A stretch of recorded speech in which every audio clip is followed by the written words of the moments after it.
Nur ekranidan Ramazonlik xush xabar.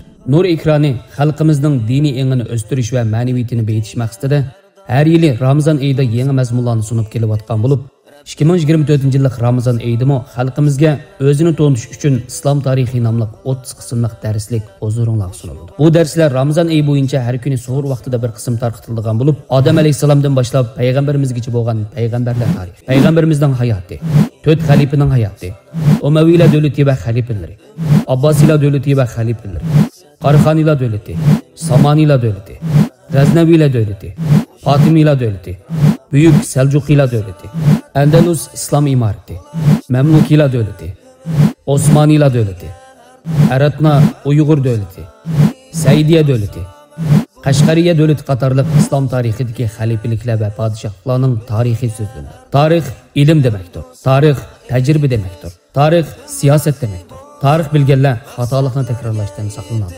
Tarixni bilish o'zini bilishdir. Bu darslardan vaqtida xabardor bo'lish uchun Nur ekranining har qaysi taraf vositalari qo'shiladi.